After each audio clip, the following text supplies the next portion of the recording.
and welcome to the PICCA in Action podcast. My name's Matthias, and I'll be your host.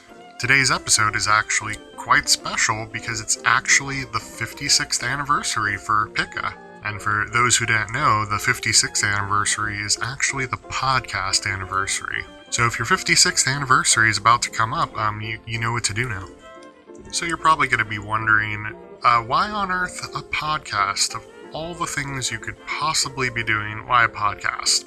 So, we often actually have internal conversations about how we can better our communication with the public that we serve and just get the word out there in general. And so when we were kind of discussing this, we were like, you know what? A podcast would actually be a really easy way to get information out there and to hopefully engage with people. So we put together a makeshift studio and got some microphones, and here we are. The first episode. Now, full disclosure, this is not actually the first version of PICCA in Action. I recently stumbled upon a old VHS tape, a PICCA in Action program from our local TV station from 2002. So that was kind of a trip to watch. It was very bizarre. And it's funny that, almost 20 years later, I had an idea that was similar to an idea they had 20 years ago, just in a different format. So it's interesting to see things come full circle. Granted, that was a limited program that only ran for 4 episodes intentionally. And this program, we'd actually like to keep putting out episodes pretty regularly. I'm hoping to at least get out episode once a month, but we hope to eventually bump it up to once a week. There's of course a lot that happens in our community and in the world of community action in general, especially in the new world that we live in now with the pandemic. So hopefully we can generate some conversation and be informative to everyone listening, and we hope you enjoy your time with us. So with that said, let's get into the action. Just give me a minute and we'll get to our guest. Thank you.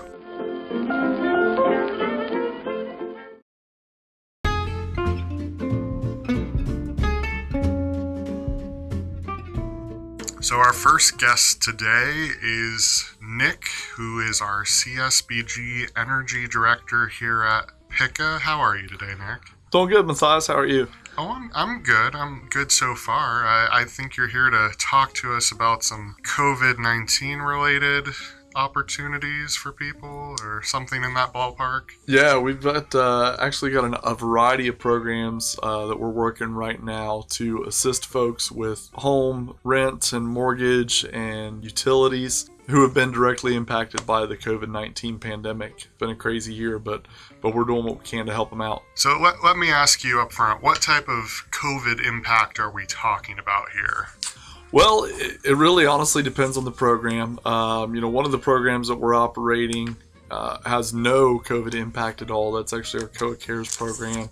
Really, the only qualifying factor for that program is that the client be 60 or older. But as far as COVID impact is concerned, our CRF grant, which means or stands for Coronavirus Relief Fund, requires employer verification. So we have to be able to know or contact the client's former employer to determine that hours or wages were cut or their position was completely terminated as a result of the COVID-19 pandemic. We have a couple other programs that aren't as, the requirements aren't as stringent. COVID impact includes everything, I'm just looking at the list here, from work closures, that were a result of the pandemic, folks who were self-quarantined, folks who are experiencing increased child care costs because of schools being closed and whatnot, increases in family expenses like groceries and utility bills and things like that because people have been home more in the midst of the pandemic.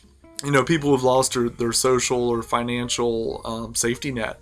As a result of the pandemic. There's really just a variety of things that kind of fall under these two programs as far as COVID impact. So it's pretty much such a broad list that they pretty much need to call in and actually kind of explain their situation to actually get an idea of what they qualify for. Yeah, absolutely. The best situation for any resident in Pickaway County that's, struggling with their mortgage or their rent or any type of utility, just give us a call here at PICCA. Let us get an application started for you, and then we can kind of screen the applications, listen to your situation. That way we can see which program you best fit into. That way we can also maximize the amount of assistance that we're able to provide through the programs that are available. Okay. Well, for anyone at home listening to this, if you are dealing with some COVID issues and you need some assistance in your life, just call us at 740-477-1655 and we'll be happy to talk with you and see what we can do for you.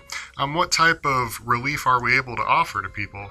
Well, Matthias, we offer the major components are rent and mortgage. The goal of all of these programs that we're hearing from our funders is just to keep people housed. The pandemic has had enough of an impact on people as it is. We certainly don't want to add homelessness to the list of stresses that they're dealing with. So we want to keep people housed. We're covering rent and mortgage payments and arrearages. With our CRF program, we can cover arrearages all the way back to April 1st of 2020. If we can get them income qualified. With our other two programs, we're able to cover arrearages really back to the same time frame, all right around the start of the pandemic. I'm gonna interject right now. So I'm a stupid millennial. What's an arrearage? An arrearage. So if you're behind on your rent, your mortgage, or a utility, you got a past due notice on that would be your arrearage that we can help out with. Okay, that seems simple enough. Okay, I just had to make sure. I didn't know what I was thinking. No, totally understand. It's an odd word, isn't it? Yeah, there's a lot of technical jargon in all these grants, and I've written grants, and I'm sometimes confused on what they're actually talking about. Oh yeah, absolutely. Always have to have a dictionary by my side. I think probably one of the other confusing aspects to these programs, they've all got different income qualifiers, so like one of our programs is 200% of the federal poverty guideline. Well, when people read that, they don't always know exactly what that is. So just for instance, a family of four that's making under $55,000 a year as a household would qualify for this program. The other two programs, they operate off the area median income, which is determined by HUD. Those operate and are available to anyone under 80% of the area median income. For a family of four in Pickaway County, I'm actually going to look at the number here right now.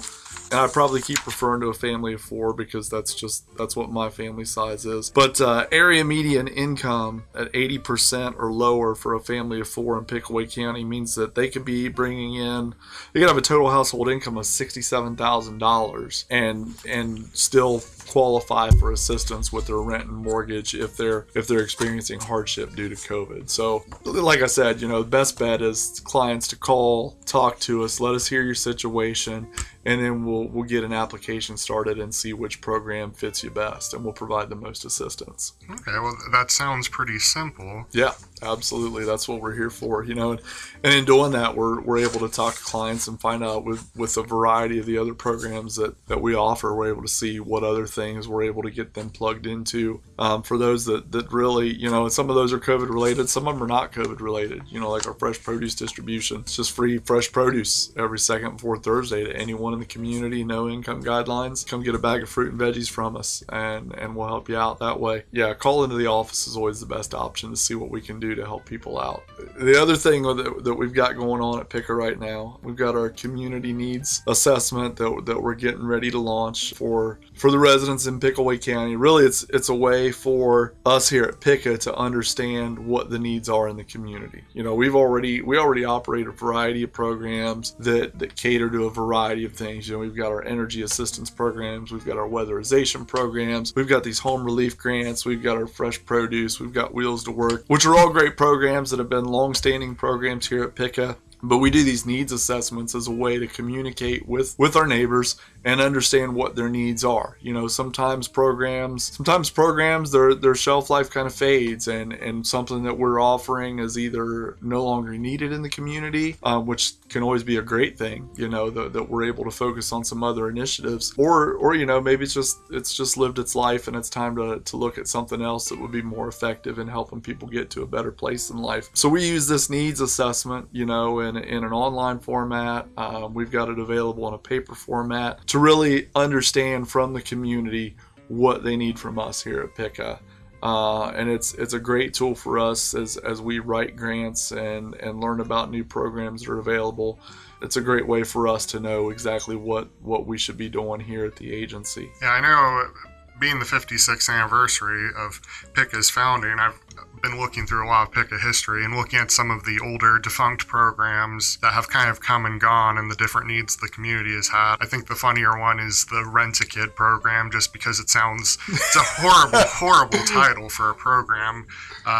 Renting a child. I mean, it sounds horrible, but really it was just like an employment opportunity for kids, like for summer work and whatnot. Different times, absolutely. Yeah, we would not operate or rent a kid program now. Well, and we used to run the city pool. Like, we used to have a recycling center in the 80s and 90s because recycling was big at the time. Right. Like, it's just, the need changes pretty constantly. Yep, and that's the great thing about these assessments. Not only do we poll the community and our neighbors, but we also poll the local agencies so that we have a better understanding of what other agencies are doing. There's no point, we're all trying to help the same folks. There's no point in duplicating efforts. Yeah. So if we have a good understanding of what the other agencies are doing, not only can we make sure we're not duplicating efforts, but we can also make informed referrals to those agencies to get people connected to the type of assistance they need. So the needs assessment's a big deal, and it really helps us gauge what's going on in the community and how we can be more effective as an agency for our neighbors. Yeah, I think it's definitely important, especially in a year like we've been experiencing for the last, it feels like a decade now, but only since, early last year, just so many things have happened. There's so many issues that have kind of come bubbling to the surface. Like, in addition to, pandemic preparedness and resources, we saw a lot of discourse about racial profiling and crimes against minorities and, gender identity. There's so many issues that seem to be bubbling to the surface. So the need, it changes, and sometimes there's a hidden need that you don't realize. So that's kind of the benefit of putting out these type of assessments, so we can get a check on what's really going on in our community. Absolutely. Yeah. That brings up another great point. I think that just as much as the needs change in the community, so do individual situations. Yeah. There are people out there right now, we know for a fact, that are going through these programs for the first time ever. They've done well in life and never really needed assistance like we offer, and because of the pandemic or other things going on in the world, they're in a position they've never been in before.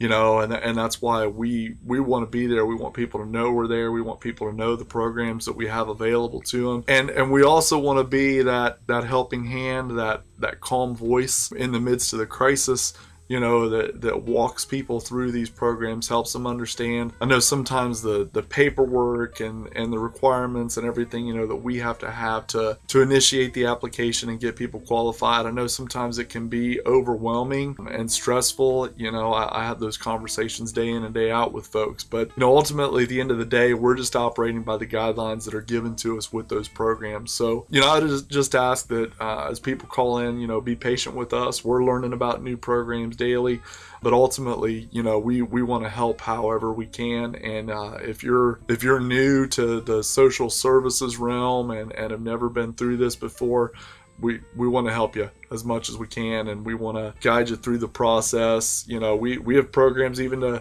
to help you come out of the need for social services, with job training and education programs and things that are available, to make sure that you're not just stuck in a rut. And to help you get that leg up. I had a great conversation with a gentleman yesterday who's done very well in life, but over these past couple years, a variety of things in life that have hit him and put him in a spot that he's never been in before. And he was on the verge of homelessness, and he was never been to a food pantry before, anything like that. And we were able to A, make sure he's staying housed, B, we've been able to keep his electric and his water on and all of those things that are needed, and then we were just able to hook him up with some groceries and whatnot that he needed to fill the refrigerator at home. And just seeing that look of relief on his face, him knowing that there are people out there who still care and want to help, was just a an awesome thing to get to be a part of yesterday. So, for folks that are new to this and have never experienced this before, call us and let's see what we can do to help you out. If we can't, let's help you find the resources that you need to help you through this difficult time. Yeah, it's definitely worth noting, even if we weren't really able to give assistance for a specific issue in the past, it's worth calling us because things change. Like even with simple things like fresh produce distribution, like usually there's like income guidelines, but because of coronavirus there wasn't. So if a person was in need of food, they could just come and pick up food. Right, absolutely. Yeah, it's changing constantly. Everybody's navigating change right now and doing the best we can to make sure we know what's going on. But at the end of the day, yeah, giving the office a call. We've got great partnerships with all the other agencies here in town. And like I said, if we can't help, if we don't have a program that's able to assist them, we will get folks connected to the agencies that can help them. And for the listeners at home, I should say, if you are interested in filling out our community needs assessment, you can find it online at PICCA.info. If you just look at that front page, there's a big red button that says community needs assessment. You can't miss it unless you're colorblind. And if that's the case, you should still be able to read the words, so that you have that going for you at least. So it's like a light medium gray then, since if you're colorblind. Well, it's enough of a contrast. You can read the lettering against the color. Awesome. Yeah, we need to get as many folks as we can to fill that out so that we know exactly where to direct our energy. Well, it's good information to have for us because, like, when we fill out grants, it's good to be able to pull out, a sheet of paper that has definite statistics on it that can prove that, like, oh yeah, we have a need for this. Like, yes, they love seeing that on grants, that there is actually a need. Absolutely. If you're listening to and you're with a local agency and you don't receive one of our agency assessments, please by all means reach out to us as well and let us get that to you so that we can understand what you're doing to affect the community, impact the community, and better understand how we can work together to help folks out. Yeah, we love to hear from everybody that we can connect with, whether you're a client, whether you're just a concerned citizen, if you're a business owner, if you have an agency in the area. We want to hear from you. We want to have as many connections as we can because, we're in this together. That's what community action is. It's concerned individuals coming together to make things happen. Right, absolutely. Okay, so yeah, just as a reminder too, as we're talking about meat needs in the community and whatnot, our next fresh produce distribution is coming up next Thursday. I believe that's March 11th. Next Thursday, March 11th. Yep. From 9:30 a.m. to 11.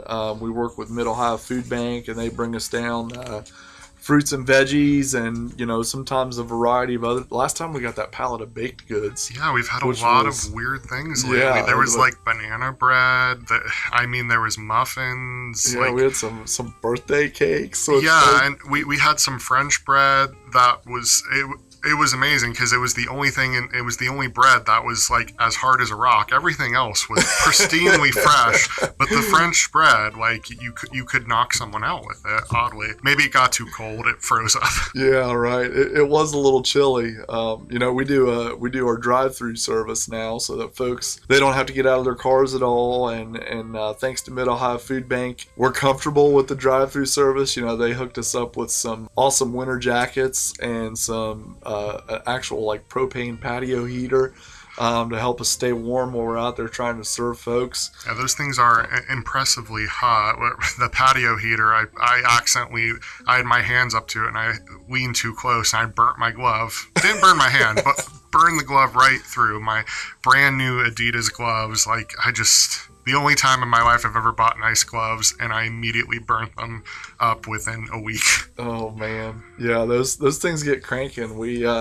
It's made it a little bit more comfortable. We had a couple weeks there that we were doing produce where it was just frigid. Thank God for Mid-Ohio Food Bank. Otherwise, we would have just been like frozen blocks out there. They would have found us like dead in the parking lot, huddled for warmth. Yeah. Oh yeah. Yeah, that produce drive-through is a great thing that we get to do. I know as clients are pulling up, we do it at our address, or 722 Clinton Street address, through the alley there along the railroad tracks. And I know the line looks a little bit overwhelming, but I was kind of impressed last week. When we started at 9:30, we had cars that were backed from the produce building all the way out onto Clinton Street. We actually have people that were like circling the block waiting on the line to move to get in line. And we knocked that line out in about 40 minutes. So yeah, it's definitely a lot faster, and it's a lot more convenient. When we used to have it in the Toys for Tots building, like people would have to line up, stand on the ramp in all weather, and it took so long for everyone to get through, and everyone would get cold or they'd get wet if it was raining. It was just very inconvenient, and it was tough on people. It was especially tough on a lot of the older people who come to the produce regularly, and so having a drive-through, like, it just made it a lot more convenient for people, and people seem to be a little bit more happy because they're safe and warm in their cars, and like, it just makes the process so much easier. It's actually, I think we're coming up on the year anniversary of opening up the PICCA drive-through. Yeah, I hit my 1 year anniversary yesterday with the agency, and I know, like, when I first started, that was like one of the first major shifts that we had to make as a result of the pandemic, because we didn't want to stop serving folks. We wanted to maintain that. So Mid-Ohio kind of handed down some guidelines as to what we had to do, and it's kind of evolved. We got that brand new building out there we were able to purchase with some CARES grant money that we secured, and so we've got a place to store things. We've got a place where, inclement weather, we can duck inside for a minute and kind of warm up and kind of rotate staff through, to help out while some are out serving, others are warming up and then getting ready to go back out. Yeah, and if for anyone who's never been to the fresh produce distribution, if you're curious what it looks like, we have a video on our Facebook and our YouTube at PICCA Helps that shows what it looks like. It's this big scarlet and gray barn, so Buckeye fans will love it. Yes, absolutely. I was shot down when I offered to to secure a maize and blue building. There was no interest in the blue and gold building at all, and actually was threatened with termination of employment when I suggested that. So that's fair. Yeah, it really is. I can't argue with that. But yeah, it really is. It's a great program, and again, there's no income guidelines, there's no age limit. Come out, get some fruits and veggies, bring a neighbor with you. If you've got a neighbor in need that could use the service, by all means bring them with you. We have multiple cars that pick up for multiple individuals on a Thursday and then deliver to them. Don't be intimidated by the line. We keep it moving fast, and we do our best to get everybody in and out as quickly as we can. So yeah, come out and see us next Thursday between 9:30 and 11, and we'll see what Mid-Ohio gives us. Well, thanks for telling us about that, Nick. It's kind of been interesting this last year, seeing everything that's changed because of COVID, and a lot of the changes have actually been for the positive. We do a lot more stuff online. We're able to reach people in different ways now. Like, even though a lot of bad happened in 2020, there was a lot of positives too. So, I mean, hopefully things will just keep evolving as we go forward, and PICCA will be able to help more and more people. And yeah, absolutely. Our beefed up social media presence on Facebook and Instagram that you're working on has been fantastic. We know that's how a lot of folks communicate nowadays. So if you're not following us on Facebook or Instagram, by all means look us up and follow us so that you can stay up to speed on everything that we've got going on here at the agency. Yeah, you can look us up at PICCA Helps, and let us know what your thoughts are. If you have any ideas, for topics of discussion on our podcast, or anyone you'd like to hear from specifically, let us know, and we'll try to work that in. Hopefully we can do this on a pretty regular basis, and maybe discuss some of the deeper issues in the community. It's a really big opportunity. That's kind of why I love about this podcast format. There's the potential to do just about anything, so hopefully we get to explore a lot of exciting content and conversations. Yeah, maybe we can even get some community leaders on here to let folks know what else is going on in the community to help folks out, or just to, summer events are coming. I know some are impacted by COVID, but I know the city of Circleville and other little neighborhoods around the county do a lot during the summer in the communities, and maybe we can communicate those out through this platform. Yeah, so again, like if anyone has any ideas or wants to pop on, just message us at PICCA Helps on Facebook, on Twitter, on Instagram. We look forward to hearing from you.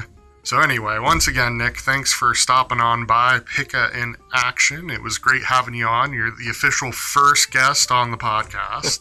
Great to be here. Glad to be a part of it. And so with that, we're going to close out this first episode. Thank you, everyone, for tuning in. It's been great. If you, again, are in need of any services, give us a call, 740-477-1655. We want to be there to help you. Just give us the time of day, and we'll give you a listen. Thanks, and have a good one. Bye.